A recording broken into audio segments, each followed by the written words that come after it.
दोस्तों, हम अपनी स्वतंत्रता की 74वीं वर्षगांठ मना रहे हैं। इस देश की आजादी के लिए जाबाजों का बलिदान हमने पढ़ा है।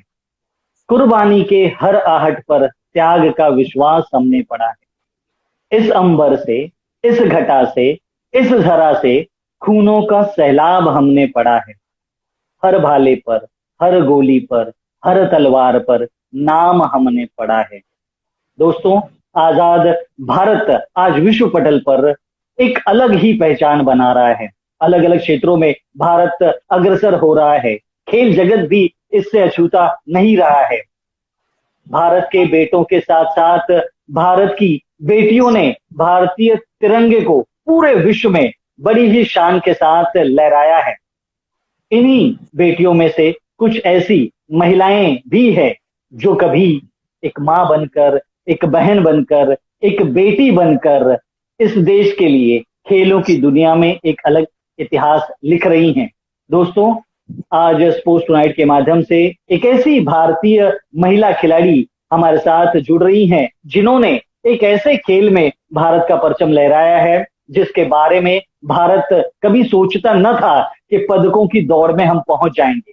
वुशु एक ऐसा खेल जो भारत के लिए काफी मुश्किल ऐसा खेल समझा जाता था, लेकिन एक ऐसी भारत की बेटी जिसने एक दृढ़ संकल्प लिया, एक विश्वास लिया, अपने मन में प्रबल इच्छा शक्ति के साथ निकल पड़ी एक ऐसे इतिहास को लिखने के लिए और भारतीय तिरंगे को विश्व पटल पर लहराने के लिए। वे हमारे साथ जुड़ रही हैं। मैं सबसे पहले भारतीय महिला वुशु खिलाड़ी पूनम खत्री जी को आमंत्रित करता हूं स्पोर्ट्स टुनाइट के इस पेज पर।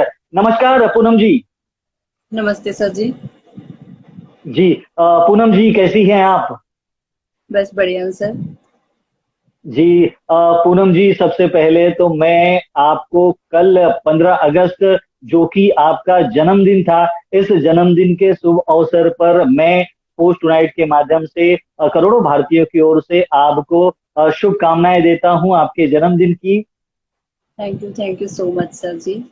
जी जी जी। पूनम जी, आज आप हमारे साथ जुड़ी हैं स्पोर्ट्स टुनाइट के माध्यम से।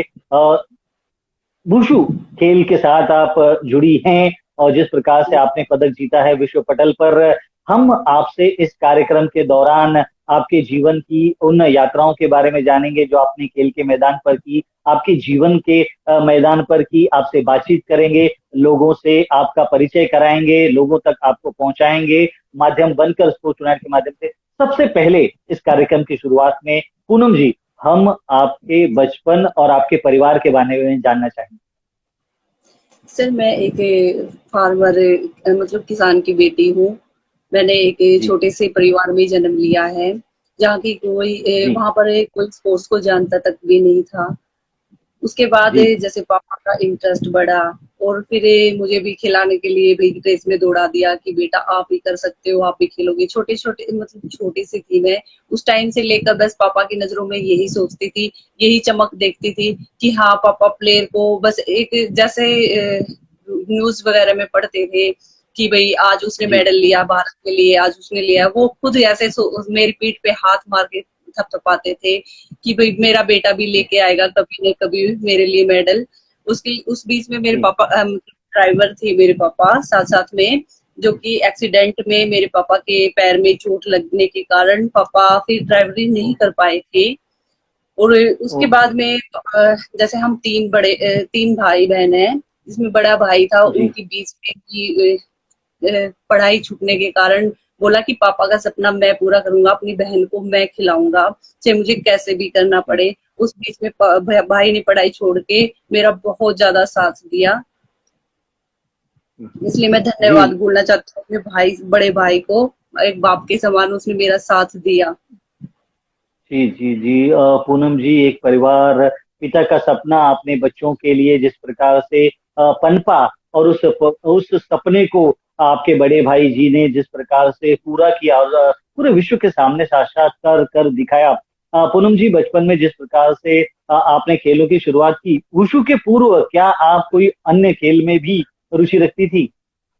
जी, स्कूल टाइम से बचपन से ही खेल में ध्यान था, तो स्कूल टाइम में जब जी स्कूल में गए तो पार्टिसिपेट करने लगे, जैसे छठी क्लास से लेकर 8th क्लास तक जी मैंने खो खो, कबड्डी अ, इनमें इंटरेस्ट दिखाया, जो कि मैं डिस्ट्रिक्ट में कबड्डी प्लेयर रह चुकी हूँ। जी जी और जी आगे आगे फिर मुझे कि मैं आगे और भी आगे जाना चाहती थी, पर लेकिन किसी कारण ये था कि गांव का माहौल पाके जो मुझे नहीं बढ़ने जी दे रहा था, बस स्कूल का गेम स्कूल तक ही रह गया। उसके बाद में तब जी मैंने जी देखा कि मेरी जो कजन सिस्टर थी वो बाहर पढ़ती थी, बहादुरगढ़ में शहर में पढ़ती थी। तो उसने बोला जी कि वहां पर बहुत ज्यादा गेम होते हैं, जैसे कि वुशु के बारे में बताया मुझे, तो मैं उसके साथ जी जुड़ गई।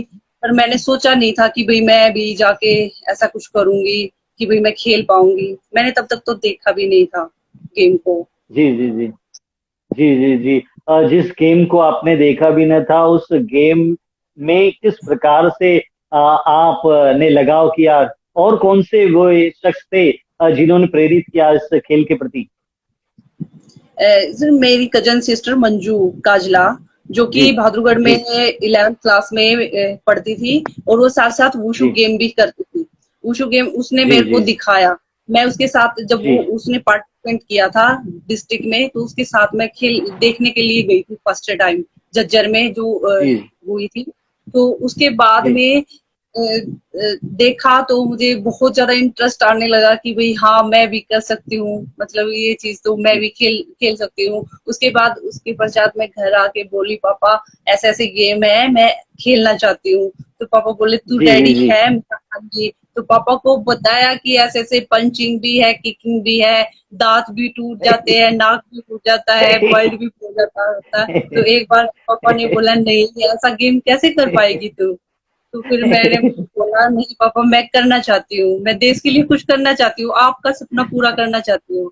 तो पापा ने बोला ठीक जी है, मैं उनसे बात करूंगा और आपका एडमिशन करवाऊंगा।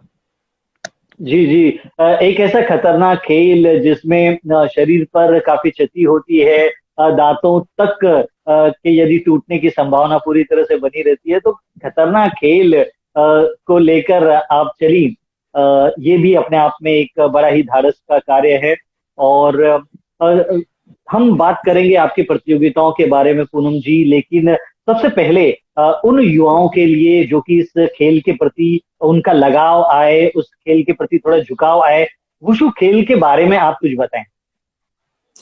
वुशु देखो एक चाइनीज, वैसे बोलते हैं चाइनीज मार्शल आर्ट, लेकिन मैं नहीं मानती चाइना का गेम है, क्योंकि हमारे पुराने जो योद्धाए थे वो भी तो जैसे दंगल है ये सब कुछ मतलब करते थे उस टाइम पे। तो हम जी हमारा ही गेम तो नहीं है, ये हमारा ही गेम है। क्योंकि जी जैसे रोड फाइटिंग होती थी, इसमें किक जी पंच और रेसलिंग तीनों है, मतलब ताइक्वांडो, रेसलिंग और बॉक्सिंग, जी तीनों मिक्स गेम है जी ये। जी जी तो अगर जी हम जी तीनों को मिक्स करके बोलेंगे तो वो वुशु हो जाता है।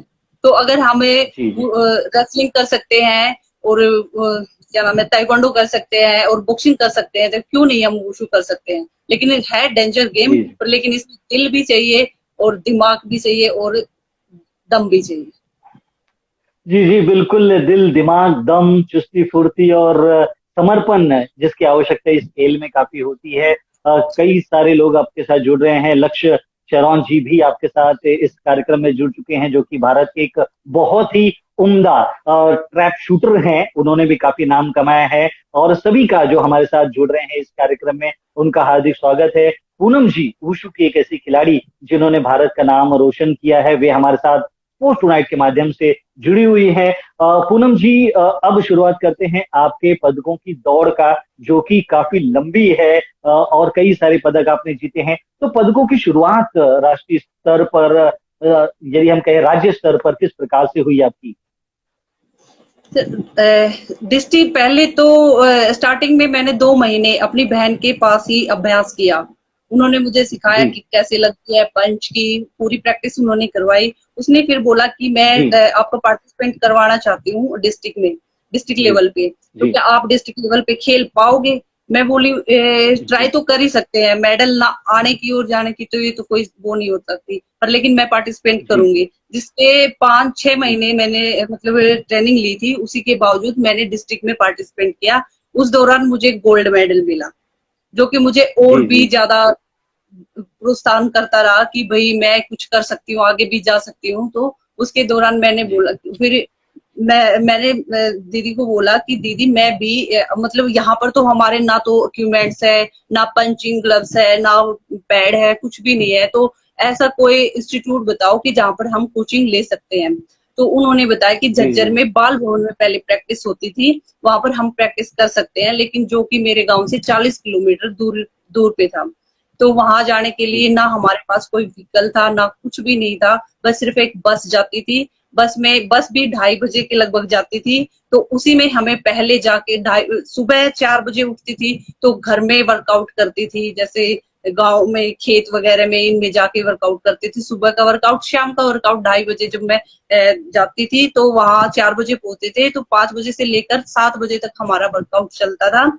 उसके दौरान भागते जी भागते ही घर आना पड़ता था, जिस दौरान हम रात के 7 या 8 बजे घर पे पहुंचते थे, 9 बजे तक। जी जी जी जी जी काफी मेहनत परिश्रम शुरुआती समय में आपको करनी पड़ी पूनम जी। एक सवाल और मेरे मन में उठता है, गांव में जिस प्रकार से खेल के प्रति यदि जाना हो, तब एक खर्चीला खेल, कोई भी खेल हो, वह थोड़ा सा खर्चीला हो जाता है। तो शुरुआती समय में यदि हम कहें आपके आने जाने की व्यवस्था, आपके खेल के उन सामग्रियों को जुटाना, पैसों का किस प्रकार से उस समय।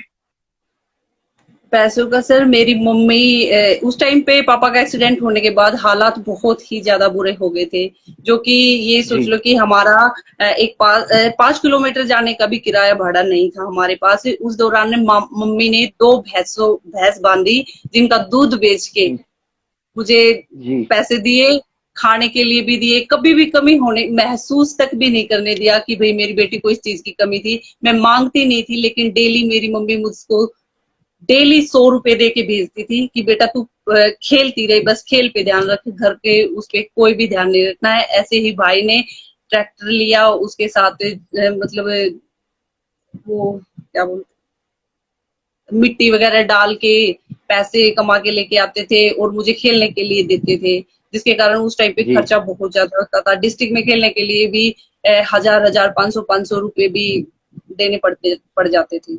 तो उसके आगे जी और जी भी जी स्ट्रगल, और भी तो ज्यादा खर्चा हुआ। जी जी बिल्कुल पूनम जी, पूरा परिवार जिस प्रकार से जुट चुका आपके रूप में एक खूबसूरत इमारत बनाने के लिए, और इस इमारत को पूरी दुनिया अब देख रही है। भारत के कई लोग जो कि आपकी सराहना कर रहे हैं, आपके इस खेल की सराहना कर रहे हैं। अ, पदकों की और बात करेंगे, आपने राष्ट्रीय स्तर पर बहुत सारे पदक जीते हैं। हम आपसे आपके राष्ट्रीय स्तर के पदकों के बारे में जानना चाहेंगे। सर मैंने गेम स्टार्ट किया था 2001 में। जी 2003 में मैंने नेशनल में पार्टिसिपेट किया हरियाणा की तरफ से। जी 3 में जी मेरा first national gold medal sir मुझे प्राप्त हुआ। जी जी उसके बाद भी सर मुझे 2004 में फिर से नेशनल खेला। 2004 में मुझे एशियन चैंपियनशिप पे भी जाने का मौका मिला। उसमें भी मैंने जी क्या नाम ब्रोंज मेडल जीता भारत जी के लिए। उसके बाद सर मैं जी लगातार चैंपियन होती चली जा रही थी। 2009 में सर में 2008 में जाके सर अ, मुझे नौकरी उसके एसएसबी में नौकरी मिली सर। जी जी उसके जी उसके बाद 2009 में सर मेरा सिलेक्शन हुआ है वर्ल्ड चैंपियनशिप में, जो कि वीजा ना लगने के कारण कनाडा में होने वाली थी, जो कि वीजा न लगने के कारण टीम कैंसिल हो गई थी सर। अच्छा अच्छा अच्छा अच्छा। अभी अभी बात की आपने पूनम जी, सशस्त्र सीमा बल में आपकी भर्ती हुई, और जिस प्रकार से महिलाओं के लिए वो पहली भर्ती थी 2008 में, उसमें आप जुड़ी देश की सेवा करने के लिए, और जिस प्रकार से आप ने सशस्त्र सीमा बल में प्रवेश किया, तो नौकरी करना, उसके साथ अभ्यास करना, किस प्रकार से अपने आप को आप मैनेज करती। सर मैं सशस्त्र सीमा बल में उसमें गेम की तरफ से भर्ती हुई थी। तो हमें ड्यूटी करने जी का कोई ऑप्शन नहीं दिया जाता कि भी ड्यूटी करनी है। अगर हम जी हम स्पोर्ट्स ना करें तो हमें ड्यूटी दी जाएगी, नहीं तो हम सुबह शाम सिर्फ जी प्रैक्टिस पे ही रहते हैं। उसके दौरान सर हमें और भी ज्यादा इक्विपमेंट्स मिले, हमें फैसिलिटियां मिली, जिसके कारण मैं आगे और भी बढ़ पाई सर। जी ड्यूटी नहीं देनी पड़ती हमें उसमें एसएसबी में, जी जो स्पोर्ट्स जी जी की तरफ से भर्ती होती थी। जी जी जी जी जी जी बिल्कुल, अभ्यास करती हुई आप नजर आती हैं वहां पर। क्रिक फीवर जो कि हमारे साथ जुड़ चुके हैं, वे भी कह रहे हैं कि मैम आप इसी प्रकार से देश का नाम रोशन करती रहें। उनकी दुआएं और सभी की दुआएं आपके साथ बनी हुई हैं। और और यदि बात कहें अंतर्राष्ट्रीय पदकों की, जिस प्रकार से आपने अर्जित किए हैं, तो उस सफर के बारे में भी थोड़ा सा आप बताएं। जी सर। सर 2004 पे मेरी फर्स्ट एशियन चैंपियनशिप थी सर। जी जी कि जी सर उसमें सर मुझे थर्ड पोजीशन मिली सर। जी जिससे सर मैं संतुष्ट तो नहीं हुई, क्योंकि third position sir first time में ही इंटरनेशनल उस पे गई थी, तो सर थर्ड पोजीशन का तो बिल्कुल लेके भी नहीं गई थी सर। मैं तो सोचती थी कि मैं फर्स्ट प्राइज ही लेके आऊंगी, क्योंकि आदत ही जी नहीं हुई जी थी कि भी मैं भी हारूं। पर लेकिन ये होता है ना कि हारना भी कभी कभी उसके लिए अच्छा हो जाता है, जीत के लिए। जी जी तो फिर जी सर उसके बाद सर मैंने नेशनल में मेडल भी दी, पर लेकिन सर मैं किसी कारण जो कि 2009 में सर मेरा उसमें वर्ल्ड चैंपियनशिप में सिलेक्शन हुआ, और सर हमें इंडिया कैंप में भी मिला सर 2 महीने का। जी, उसके बीच में हमें प्रैक्टिस भी की, लेकिन बाद में हमें निराशा हासिल हुई कि आपका आपका टूर ही नहीं जाएगा, क्योंकि आपका वीजा नहीं लगा किसी कारण। तो जी सर थोड़ा सा परेशानी भी आई सर, लेकिन फिर भी सर आगे की परेश तरफ ये सोची कि और आगे भी जाएंगे। 2011 में भी सर सिलेक्शन लिया, जिसके कारण 3 ही वेट जाने थे सर। इसमें जी वर्ल्ड चैंपियनशिप के लिए सिलेक्शन ट्रायल था सर, उसमें भी जीती थी, लेकिन वेट न जाने के कारण सर मैं नहीं जा पाई, पार्टिसिपेट नहीं कर पाई इंडिया के लिए सर। जी जी जी जी जी पूनम जी, आपका दर्द आपकी आंखों से छलक रहा है। आपके मन में, आपके दिल में क्या कुछ चल रहा है, हम देख पा रहे हैं, महसूस कर पा रहे हैं। और वो दर्द सभी खिलाड़ियों का जो कि लगातार मेहनत करते हैं अपने खेल को बनाने में, बुनते हैं एक सुंदर अंदाज में सबके सामने प्रदर्शित करने के लिए, और अपने उन तमाम सपनों को जो आप जागती हुई आंखों से देखते हैं, एक ऐसा सपना जो आपको सोने नहीं देता, लगातार जागे रखता है। और हम सबको आप पर अभिमान है, हम सबको आप पर गर्व है। जिस प्रकार से आप मेहनत कर रही हैं, इसी प्रकार से मेहनत करती रहें। यदि हम बात कहें बातों ही बातों में, अब बात करते हैं पदकों की। बात तो हम करते रहेंगे। आपके माता ने, आपके पिता ने, आपके भाई ने आपको काफी सराहा है। आपकी शादी हुई, आपके पति, आपके ससुराल के बारे में भी थोड़ा सा बताएं। सर एक बार जब शादी, देखो लड़की है सर, गांव में लड़कियां है, तो शादी के लायक होने के बाद तो जैसे पड़ोस वाले भी बोलने लग जाते कि शादी बेसिक भाई खिलाड़ी है, पर लेकिन जो है हमारे समाज के लिए वो तो करना ही पड़ेगा, तो बेटी की शादी करनी पड़ेगी। तो पापा ने सोचा शादी के लिए, तो फिर पापा बोले जी कि भाई किस तरह का लड़का चाहिए, किस तरह की फैमिली चाहिए। मगर देखो पापा, बस मुझे एक ही फैमिली चाहिए, एक ऐसी फैमिली चाहिए कि जो मेरे गेम को समझ सके, जो मेरी जॉब को समझ सके, और सबसे बेस्ट मुझे समझ सके। बस मुझे जी यही जी चाहिए। बिल्कुल। के दौरान सर 2011 में मेरी शादी हो गई थी। शादी के दौरान सर मेरे हस्बैंड जो कि एयरफोर्स में जॉब करते हैं सर, उन्होंने मेरा सर बहुत ज्यादा साथ दिया। वैसे सोचती नहीं थी कि मैं कभी खेल भी पाऊंगी शादी के बाद, क्योंकि कोई कोई लड़कियां जी ऐसी जी थी देखिए शादी के बाद उनको खेलने का मौका नहीं दिया गया था। डरते डरते, यानी कि करना तो पड़ता है, समाज के लिए भी करना पड़ता है शादी के बाद। तो शादी फिर बोला कि मैं खेलना चाहती हूँ, जो भी करना चाहती हूँ। तो इनके बीच में जी मेरे हस्बैंड ने मुझे समझाया कि इन आपके जॉब के बीच में और आपके गेम के बीच में कोई भी इंटरफेयर नहीं होगा, किसी भी बात का, या घर की कोई भी बात हो या कुछ भी हो, उनके बीच में आपको कभी जी भी डिस्टर्ब नहीं किया जाएगा। ये मेरा वादा है आपसे। जी जी जी और जी आज बिल्कुल तक आप। पिछले जी जी पिछले आठ पिछले 8 साल से कभी भी मेरे परिवार के बीच में, मेरे सास ससुर को लेके या मेरे हस्बैंड को लेके बीच में कभी भी झगड़ा, या कभी मेरे गेम को लेके कोई भी बात नहीं बनी।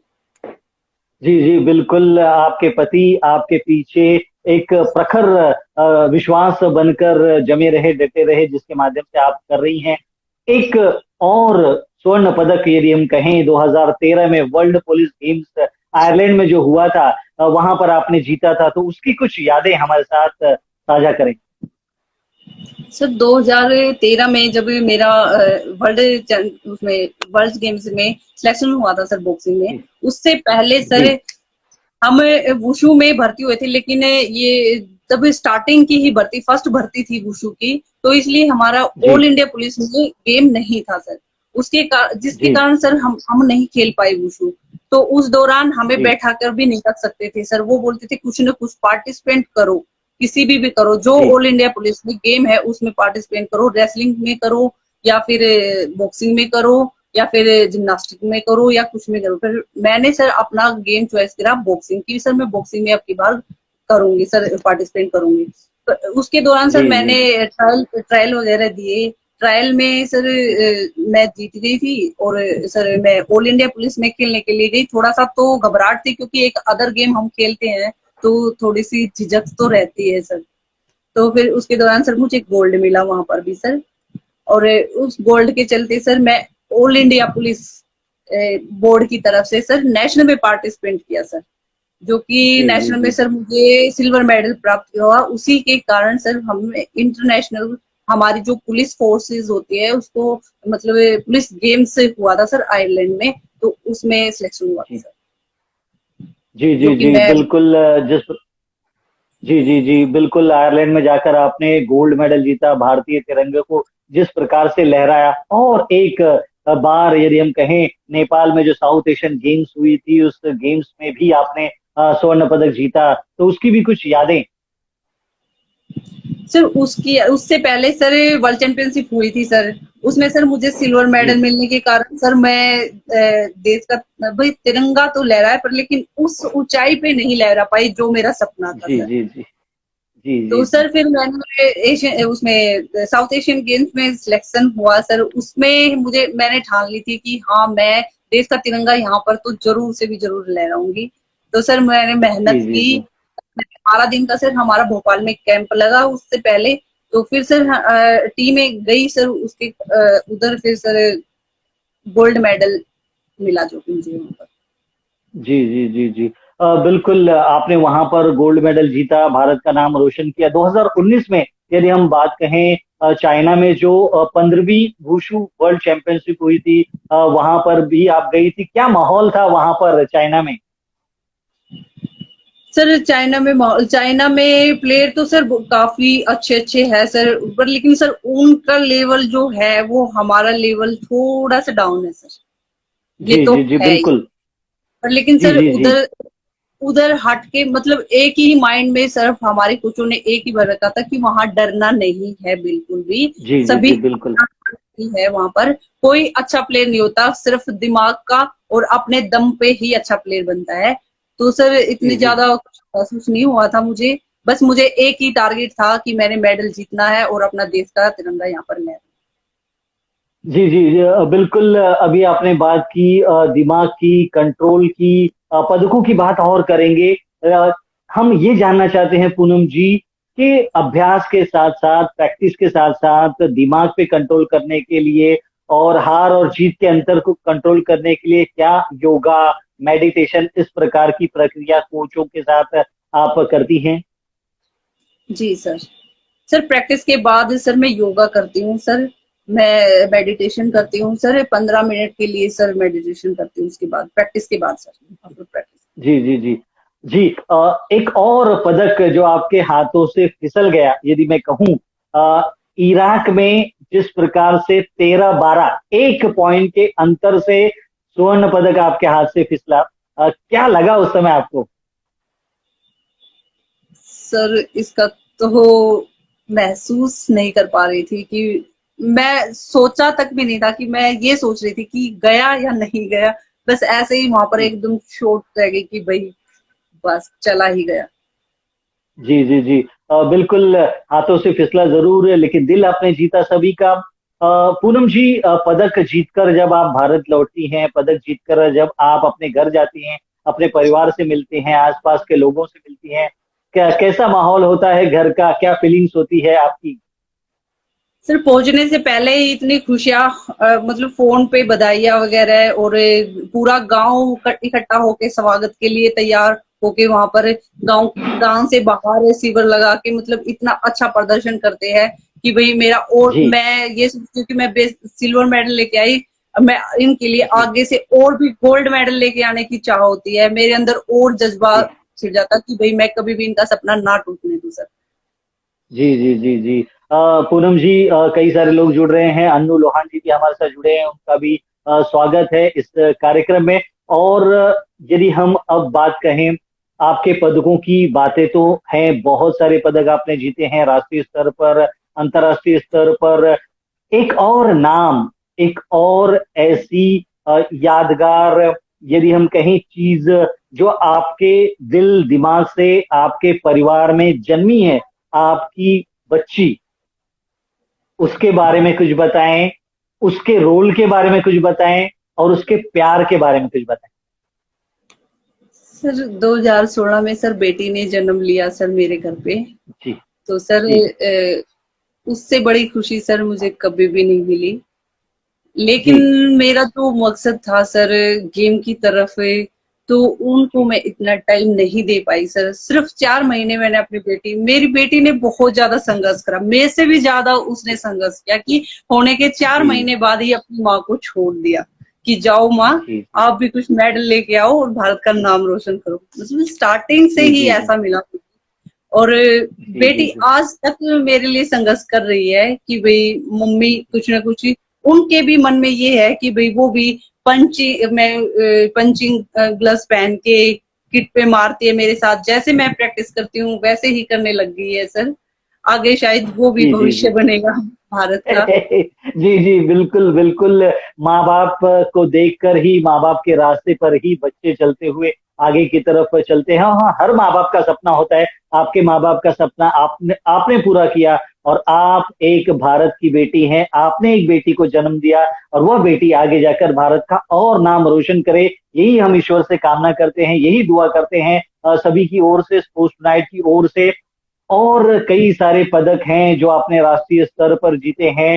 अ, पदकों की बात तो होती रहेगी, लेकिन वुशु के अलावा और कौन सा खेल आपको देखना, खेलना पसंद है? सिर्फ बास्केटबॉल। बास्केटबॉल। जी जी जी। जी बास्केटबॉल आपको काफी पसंद है। और यदि हम कहें, कोई ऐसा खिलाड़ी जो आपके लिए आदर्श है? सर सानिया मिर्जा। सानिया मिर्जा। जी, सानिया मिर्जा टेनिस में जिस मैं प्रकार से बचपन से उन्होंने। ही बहुत ज्यादा पसंद करती हूँ सर। जी जी मैं उनको बहुत ज्यादा पसंद करती हूँ बचपन से ही सर। जी जी जी, बिल्कुल। उनको, उनके खेल को सभी पसंद करते हैं, और पूरा भारत ने ही उन्होंने बहुत प्यार दिया है। उन्होंने अपने खेल से अपना नाम रोशन किया है, भारत का नाम रोशन किया है। एक मुलाकात भारत के खेल मंत्री किरण रिजिजू से जिस प्रकार से आपकी हुई, उन्होंने आपको सराहा, क्या लगा उस समय आपको उनसे मिलकर? सर वुशु टीम का बहुत अच्छे से स्वागत किया हमारे स्पोर्ट्स जी मिनिस्टर साहब ने सर। सर हम जी हमें बहुत ज्यादा प्रोत्साहन मिला कि भाई भाई मंत्री सर ने बोला कि भाई आप आगे, जी हमें तो यही मेडल वो है पर लेकिन आप आगे, मेरी ये दुआ है आपसे कि आपको कोई कमी ना हो किसी चीज में आगे भी, ना गेम में जी ना जी इक्विपमेंट्स में कोई भी कमी हो तो हमारे लिए बिल्कुल आप मतलब बता सकते हो। पूरी टीम का स्वागत करते हुए सर, और सर ने बहुत ही ज्यादा हमें आगे आगे शुभकामनाएं दी कि आप हमारे लिए गोल्ड मेडल लेके जरूर आएंगे, ये मेरा विश्वास जी जी जी जी। बिल्कुल। पूनम जी, यदि हम बात करें, ऑस्ट्रेलिया में वर्ल्ड कप होने वाला है, उसके लिए आप क्वालिफाई हो चुकी हैं। क्या तैयारी चल रही है उस वर्ल्ड कप की, अभ्यास और आपकी दिनचर्या? है। सर लॉकडाउन के दौरान सर 3 महीने तो सर ऐसे ही घर में, बाहर निकलने की तो कोई वो नहीं थी सर कि बाहर जाके हम जी जी प्रैक्टिस कर पाए। लेकिन फिर भी सर मैं गांव जी में आके, और सुबह जल्दी जल्दी, ससुराल में तो सर सुबह जल्दी ही उठना पड़ता है क्योंकि अगर जी हमें टाइमली नहीं जाएंगे तो भी टाइम को भी फॉलो नहीं कर पाएंगे फिर वहां के जी उसका। तो फिर उसके बाद सर मैं सुबह सुबह यहाँ पर फिजिकल वर्कआउट ही होता था हमारा, क्योंकि हमारा गेम ही ऐसा है कि हमारा हमें एक पार्टनर और चाहिए, लेकिन पार्टनर न होने के कारण सर फिजिकल वर्कआउट में ही हमें संतुष्टि करनी पड़ती थी। जी जी जी, बिल्कुल। इस समय आप अभ्यास कर रही हैं, जैसे भी हो इस लॉकडाउन में प्रयास आपका जारी है, अभ्यास आपका जारी है, सपना आपका जारी है और आपके सपनों में पंख भरने के लिए सभी की दुआएं आपके साथ जारी हैं। पूनम जी, आप स्पोर्ट्स टुनाइट के साथ जुड़ी हैं। आप आने वाले युवाओं के लिए खेल की हम बात करेंगे जरूर, लेकिन सरकार जिस प्रकार से शिक्षा प्रणाली में अब बदलाव कर रही है, खेलों को काफी प्रोत्साहन दे रही है, आपने उस दौर को देखा था, आप इस दौर को देख रही हैं, तो क्या परिवर्तन सरकार और इस समय आप लोगों में देख रही हैं? सर उस समय तो गेम को इतना ज्यादा नहीं प्रोत्साहन था, पर लेकिन आज के टाइम में जो है उस टाइम से और आज के टाइम में तो बहुत ज्यादा फर्क हो गया है। मैं अपने युवा से यही बोलूंगी कि जिस टाइम पे हमें कोई भी बहुत कम फैसिलिटियां मिलती थी, उस टाइम पे हम यहाँ तक इस लेवल तक पहुंचे हैं, इतनी मेडल टैली हुई है हमारी भारत की, तो आगे इतना सरकार हमारे लिए इतना वो कर रही है, तो उससे ज्यादा भी मेडल होने चाहिए। मेरी तो यही दुआएं है। जी जी जी, बिल्कुल। पूनम जी, अब समय हो चुका है आपसे अल्प समय के लिए विदा लेने का। इस कार्यक्रम से आने वाले कुछ समय बाद हम आपसे एक अलग प्लेटफॉर्म पर, एक अलग मंच पर, एक अलग रूपरेखा के साथ आपसे फिर एक बार मुलाकात करेंगे। पोस्ट टुनाइट के साथ आप जुड़ी रही। मैं राजेश यादव आपसे अल्प समय के लिए विदा लेता हूं, लेकिन ईश्वर से यही कामना करता हूं कि ईश्वर आपके तमाम सपनों को साक्षात्कार का पंख भरे और आप कई सारे पदक भारत के लिए जीते, कई सारे मेडल जीते, आपका परिवार सुखी समृद्ध परिवार हो, आपकी बेटी आपसे भी ज्यादा नाम रोशन करे और आपके तमाम सपनों को आपकी बेटी एक नया इतिहास रच कर लिख दे। मैं करोड़ों भारतीयों की ओर से ईश्वर से आपसे कामना करता हूं। संदीप जेवलिन जी भी हमसे जुड़ चुके हैं इस कार्यक्रम के अंत पर, उनका भी हम स्वागत करते हैं। लेकिन पूनम जी, मैं आपसे अब अल्प समय के लिए विदा लेता हूं, इसी आशा के साथ कि आपके साथ फिर एक बार मुलाकात होगी। तब तक के लिए नमस्कार, जय हिंद। नमस्ते, जय हिंद, जय भारत।